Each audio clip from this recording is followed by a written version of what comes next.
Assalamualaikum and hello everyone. Meet our team from Group 6.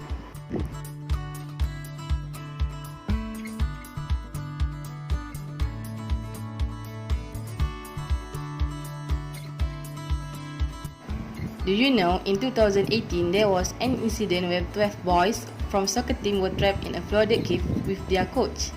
They were trapped for 17 days, but in the end, they survived. Interesting, right? How many of you? 13? Yeah, Brilliant. yeah. Images everyone hoped, but no one expected to see. 12 boys and their soccer coach found alive inside this cave in Thailand. We are coming. It's okay. It's okay. Many people are coming. Many people. We are the first. Many people come. The boys, ranging in age from 11 to 16, had been So, how do you think they were able to survive even without sufficient food in the cave? Is this even possible? There are 3 metabolisms involved during starvation. For the first one is carbohydrate, second phase is lipid, and the third phase is protein.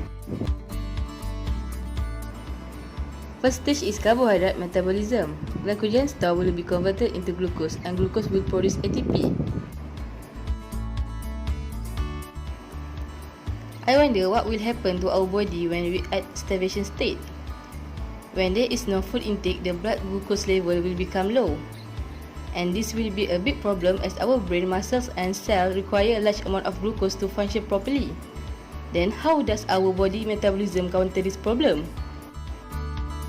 So, in order to protect those organs, we need a hormone to help us to control the blood glucose level. So, when the glucose level is low, a hormone produced in the pancreas called glucagon will come to rescue. This glucagon is secreted into the bloodstream, which gives signal to the cells in the liver to increase the rate of glycogenolysis.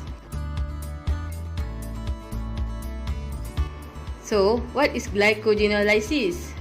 Glycogenolysis is the process where the glycogen will be broken down to glucose to provide energy and maintain the blood glucose level. The blood glucose level will be back to normal.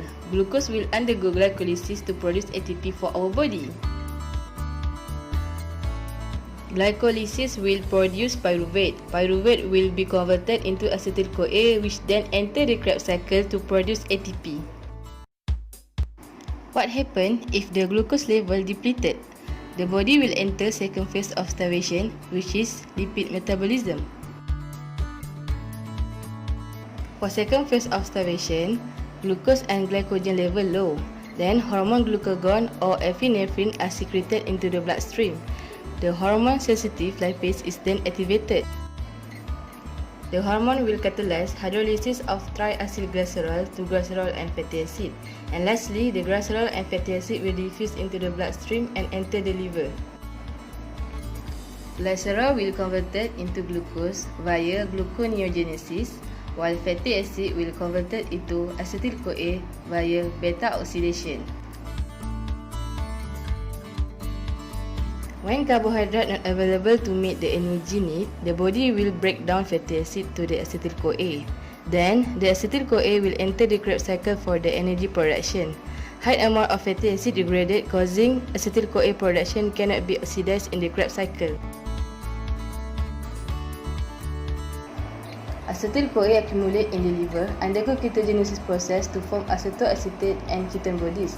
Next, ketone bodies will be transported to cells in the heart, brain and the skeletal muscle.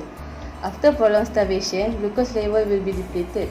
Then, these ketone bodies are used as main source of energy for oil cell reaction. The third stage of starvation is protein metabolism. What starvation does to protein and how protein can help the kids during starvation.